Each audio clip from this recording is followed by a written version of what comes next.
Hi everybody, welcome back to ಜೈಸ್ ಗೆಲೆ YouTube channel. ಎಲ್ಲರೂ ಹೇಗಿದ್ದೀರಾ? ಎಲ್ಲರೂ ಚೆನ್ನಾಗಿದ್ದೀರಾ ಅಂತ ಭಾವಿಸ್ತೀನಿ. ಇವತ್ತು ನಾನು ನಿಮಗೆ ತೋರಿಸ್ತಾ ಇರೋಂತಹ ರೆಸಿಪಿ ಹೋಳಿಗೆ. ಹಬ್ಬದ ಸ್ಪೆಷಲ್ ಆಗಿರೋಂತಹ ಬೇಳೆ ಒಬ್ಬಟ್ಟು ಹೇಗೆ ಮಾಡೋದು, ಅದರ ಪ್ರೊಸೀಜರ್ ಏನು, ಯಾವ್ಯಾವ ಇಂಗ್ರೀಡಿಯೆಂಟ್ಸ್ನ ಬಳಸ್ತೀವಿ, ಎಷ್ಟೆಷ್ಟು ಒತ್ತು ತೊಗೊಳುತ್ತೆ, ಅಂದರೆ ಎಷ್ಟು ಟೈಮ್ ತೊಗೊಳುತ್ತೆ, ಇದೆಲ್ಲನೂ ನಾನು ಡೀಟೇಲಾಗಿ ಇವತ್ತು ನಾನು ನಿಮಗೆ ತಿಳಿಸ್ತೀನಿ. ಇವಾಗ ಬೇಕಾಗಿರೋ ಸಾಮಗ್ರಿಗಳನ್ನ ನೋಡ್ಕೊಳ್ಳೋಣ. ನಾನು 1/4 kg ತೊಗರಿಬೇಳೆ ತೊಗೊಂಡಿದ್ದೀನಿ, 250 ಗ್ರಾಮು ಮೈದಾ ಹಿಟ್ಟು ತೊಗೊಂಡಿದ್ದೀನಿ, ಸ್ವಲ್ಪ ಏಲಕ್ಕಿ ಪುಡಿ ತೊಗೊಂಡಿದ್ದೀನಿ, 1 ಪಿಂಚ್ ಆಫ್ ಅರಿಶಿನ, 1 ಉಂಡೆ ಬೆಲ್ಲ ಪೂರ್ತಿ ಅಥವಾ 1.5 ಉಂಡೆ ಬೆಲ್ಲ ತೊಗೋಬೋದು, ಅಡುಗೆ ಎಣ್ಣೆ, ಉಪ್ಪು, ತೆಂಗಿನಕಾಯಿ ತುರಿ, ಆಮೇಲೆ 200 ಗ್ರಾಮಷ್ಟು ಚಿರೋಟಿ ರವೆ ತೊಗೊಂಡಿದ್ದೀನಿ. ಇವಾಗ ನಾನು ಬೇಳೆಯನ್ನು ಪೂರ್ತಿ ಬೇಯಿಸಿ ಇಟ್ಕೊಂಡಿದ್ದೀನಿ ಆಲ್ರೆಡಿ. ಇವಾಗ ಬೇಯಿಸಿ ಇಟ್ಕೊಂಡಿರುವಂತಹ ಬೇಳೆಗೆ ನಾನು 1.5 ಉಂಡೆಯಷ್ಟು ಬೆಲ್ಲ ಏನು ಹೇಳಿದೆ ಅದನ್ನು ಪುಡಿ ಮಾಡಿ ಇಟ್ಕೊಂಡಿದ್ದೆ, ಅದನ್ನು ಮಿಕ್ಸ್ ಮಾಡಿದ್ದೀನಿ. ಆಮೇಲೆ ತೆಂಗಿನಕಾಯಿ ತುರಿ, 1 ಪೂರ್ತಿ ಹೋಳು ಅಥವಾ 1 ತೆಂಗಿನಕಾಯಿ ಪೂರ್ತಿನ ತುರಿ ಮಾಡಿ ಇಟ್ಕೊಂಡಿದ್ದೆ, ಅದನ್ನು ಮಿಕ್ಸ್ ಮಾಡ್ತಾಯಿದ್ದೀನಿ.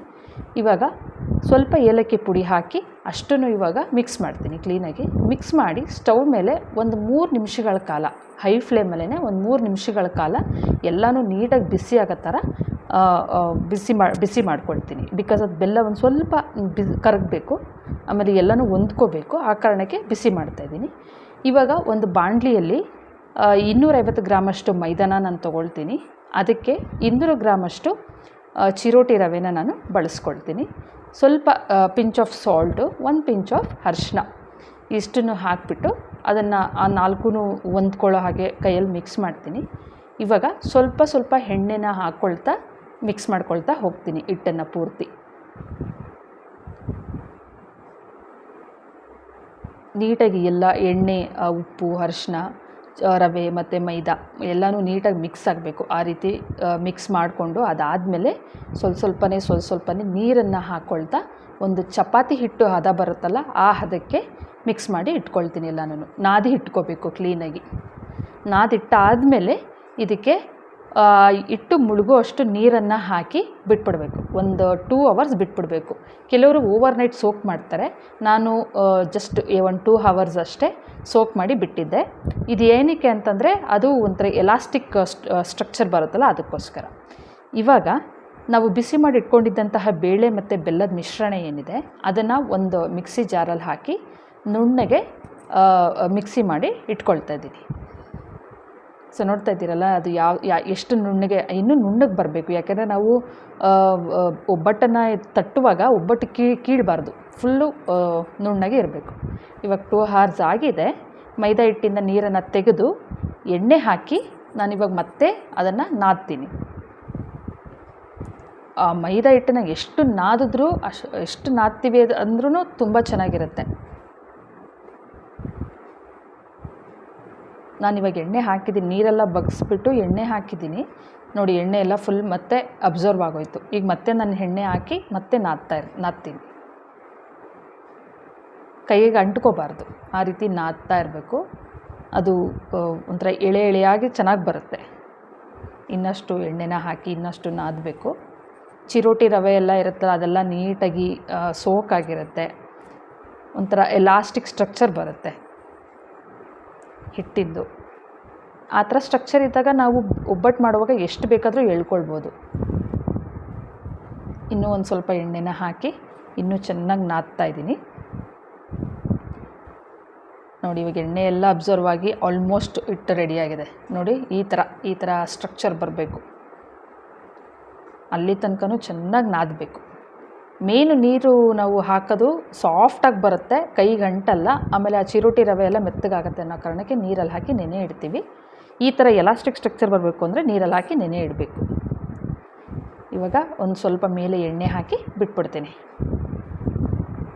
ಆವಾಗಲೇ ನಾವು ಮಿಕ್ಸಿ ಮಾಡಿ ಏನು ಬೇಳೆನ ನುಣ್ಣಗೆ ಮಾಡಿಟ್ಕೊಂಡಿದ್ವಿ, ಅದನ್ನು ಈ ಥರ ಬಾಲ್ ಥರ ಮಾಡಿ ಎಲ್ಲನೂ ಎಷ್ಟು ಬೇಳೆ ಅದನ್ನು ಹೂರ್ಣ ಅಂತ ಹೇಳ್ತೀವಿ, ಆ ಹೂರ್ಣನೆಲ್ಲ ಈ ರೀತಿ ಬಾಲ್ ಥರ ಮಾಡಿ ಇಟ್ಕೊಂಬಿಟ್ಟಿರ್ತೀನಿ ಸೈಡಲ್ಲಿ. ಇವಾಗ ಮೈದಾ ಹಿಟ್ಟು ಏನು ನಾದ್ಕೊಂಡಿದ್ದೆ ಅದನ್ನು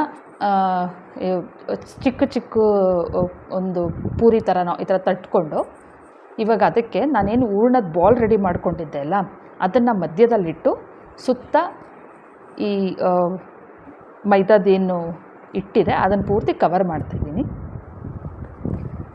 ನೀಟಾಗಿ ಎಲ್ಲೂ ಸ್ಪೇಸ್ ಇರಬಾರ್ದು, ಹೂರಣ ಕಾಣಿಸ್ಬಾರ್ದು. ಆ ಥರ ನೀಟಾಗಿ ಈ ಥರ ಬಾಲ್ಸ್ ಆಗಿ ರೆಡಿ ಮಾಡಿ ಇಟ್ಕೊಳ್ತೀನಿ. ಫಸ್ಟೇ ಈ ಥರ ಎಲ್ಲ ರೆಡಿ ಮಾಡಿ ಇಟ್ಕೊಂಬಿಟ್ರೆ ನಮಗೆ ಫಟಾಫಟ್ ಅಂತ ಒಬ್ಬಟ್ಟನ್ನು ಒತ್ತಿ ನಾವು ಹೆಂಚು ಮೇಲೆ ಹಾಕಿ ಬಿಸಿ ಮಾಡಿ ತಿನ್ಬೋದು.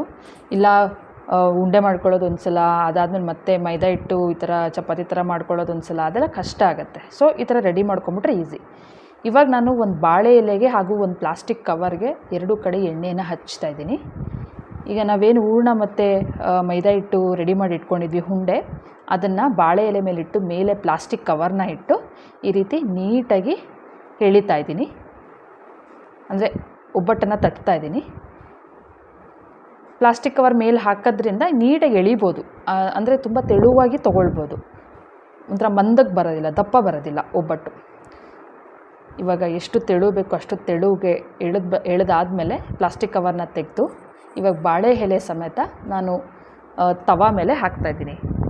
ಆ ತಟ್ಟಕ್ಕೆ ಮುಂಚೆನೇ ನಾನು ಆಲ್ರೆಡಿ ತವಾ ಇಟ್ಟು ತವಾನ ಬಿಸಿ ಮಾಡಿ ಇಟ್ಕೊಂಡಿದ್ದೀನಿ. ಸೊ ಇವಾಗ ಅದ್ರ ಮೇಲೆ ಹಾಕ್ತಾಯಿದ್ದೀನಿ. ಅದೇ ರೀತಿ ಇನ್ನೊಂದು ಬಾಳೆ ಎಲೆ ಮೇಲೆ ಇನ್ನೊಂದು ಒಬ್ಬಟ್ಟನ್ನು ರೆಡಿ ಮಾಡ್ಕೊಳ್ಳೋಣ. ಅಷ್ಟೊತ್ತಿಗೆ ಅಲ್ಲಿ ತವಾ ಮೇಲೆ ಹಾಕಿರೋ ಒಬ್ಬಟ್ಟು ಬೇಯ್ತಾ ಇರುತ್ತೆ, ಒಂದು ಸೈಡ್ ಬೇಯ್ತಾ ಇರುತ್ತೆ. ಬಾಳೆ ಎಲೆ ತೊಗೊಂಡ್ರೆ ತುಂಬ ಒಳ್ಳೆಯದು. ಬಾಳೆ ಎಲೆಗೆ ಬಿಸಿ ತಾಗಿದ್ರೆ ಅದರಿಂದ ಯಾವುದೇ ರೀತಿ ಕೆಟ್ಟ ಅಂಶಗಳು ರಿಲೀಸ್ ಆಗೋಲ್ಲ. ಹಾಗಾಗಿ ನಾವು ಬಾಳೆ ಎಲೆ ಪ್ರಿಫರ್ ಮಾಡ್ತೀವಿ. ಇನ್ನು ಕೆಲವರು ಬಟರ್ ಪೇಪರ್ ತೊಗೊಳ್ತಾರೆ. ನಾವು ಬಟರ್ ಪೇಪರೆಲ್ಲ ಯೂಸ್ ಮಾಡಲ್ಲ, ಪ್ಲಾಸ್ಟಿಕ್ ಯೂಸ್ ಮಾಡಲ್ಲ. ಪ್ಲಾಸ್ಟಿಕ್ ಜಸ್ಟ್ ಆ ಥರ ಮೇಲ್ಗಡೆ ಇದು ಮಾಡೋದಕ್ಕೆ ಮಾತ್ರ ಯೂಸ್ ಮಾಡ್ತೀವಿ. ಬಾಳೆ ಎಲೆ ಈ ಥರ ಸ್ಟವ್ ಮೇಲೆ ಬಿಸಿ ಇರುತ್ತೆ ತವಾ, ಅದ್ರ ಮೇಲೆ ಹಾಕೋಕ್ಕೆ ಅಂತ ಬಾಳೆ ಎಲೆ ಯೂಸ್ ಮಾಡ್ತೀವಿ. ಇವಾಗ ನೋಡಿ ಒಂದು ಕಡೆ ಬೆಂದಿದೆ, ನಾನು ಇನ್ನೊಂದು ಕಡೆ ತಿರುಗಿಸ ಹಾಕಿದ್ದೀನಿ.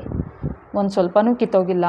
ಆ್ಯಂಡ್ ನಾನು ಲೈವಲ್ಲಿ ನಾನು ಮುಟ್ಟಿ ನೋಡಿದಾಗ ತುಂಬ ಸಾಫ್ಟಾಗಿ ಬಂದಿದೆ. ಇವಾಗ ಇನ್ನೊಂದು ಕಡೆನೂ ಬೆಂದಿದೆ. ಇವಾಗ ನಾನು ಅದನ್ನು ಒಂದು ಫೋಲ್ಡ್ ಮಾಡಿ ಇನ್ನೊಂದು ಕಡೆ ಸೈಡಲ್ಲಿ ತೆಗೆದಿಟ್ಕೊಳ್ತೀನಿ. ಇವಾಗ ಇನ್ನೊಂದು ರೆಡಿ ಮಾಡಿಟ್ಕೊಂಡಿದ್ದೆಲ್ಲ ಆಗಲೇ ಮುಂಚೆ ತಟ್ಟಿಟ್ಕೊಂಡಿದ್ದೆಲ್ಲ ಒಬ್ಬಟ್ಟು, ಅದನ್ನು ಸಹ ಇವಾಗ ನಾನು ತವಾ ಮೇಲೆ ಹಾಕ್ತಾಯಿದ್ದೀನಿ. ಈಸಿಯಾಗಿ ಬಿಟ್ಕೊಳ್ಳುತ್ತೆ, ಈ ರೀತಿ ಕಿತ್ತೋಗಲ್ಲ. ಆಮೇಲೆ ನಾವು ಪ್ಲಾಸ್ಟಿಕ್ ಹಾಕೋದ್ರಿಂದ ಪ್ಲಾಸ್ಟಿಕ್ ಕನ್ಕೋ ಚಾನ್ಸಸ್ ಇರುತ್ತೆ ಬಿಸಿಗೆ. ಅದು ಆವಾಗ ಈ ಪಾಯ್ಸನಸ್ ಎಲಿಮೆಂಟ್ಸ್ ಎಲ್ಲ ಬಿಡೋ ಸಂದರ್ಭ ಇರುತ್ತೆ. ಹಂಗಾಗಿ ಬಾಳೆ ಎಲೆ ಯೂಸ್ ಮಾಡಿ, ತುಂಬ ಒಳ್ಳೆಯದು. ಸೊ ಈಗ ನಾನು ಆಲ್ಮೋಸ್ಟ್ ಒಂದು 4-5 ಒಬ್ಬಟ್ಟು ರೆಡಿ ಮಾಡಿ ಇಟ್ಕೊಂಡಿದ್ದೀನಿ.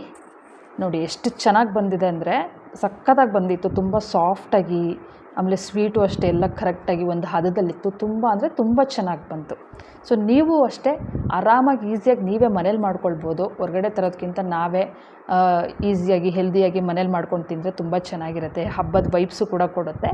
ಸೊ ನೀವು ಮನೇಲಿ ಟ್ರೈ ಮಾಡಿ ಹೇಗಿತ್ತು ಅಂತ ನನಗೆ ಕಮೆಂಟಲ್ಲಿ ತಿಳಿಸಿ. ಒಬ್ಬಟ್ಟಿಗೆ ಬೆಸ್ಟ್ ಕಾಂಬಿನೇಷನ್ ಅಂದರೆ ತುಪ್ಪ, ಇಲ್ಲ ಅಂತಂದರೆ ಕಾಯಿ ಹಾಲು, ಇಲ್ಲಾಂದರೆ ಬಿಸಿ ಹಾಲು, ಇದಿಷ್ಟನ್ನು ಹಾಕ್ಕೊಂಡು ನೀವು ಒಬ್ಬಟ್ಟನ್ನು ತಿನ್ಬೋದು. ಸೊ ನೋಡ್ತಾ ಇದ್ದೀರಲ್ಲ, ಹಬ್ಬದ ಸ್ಪೆಷಲ್ ಬೇಳೆ ಒಬ್ಬಟ್ಟು ಹೇಗೆ ಮಾಡೋದು ಅಂತ.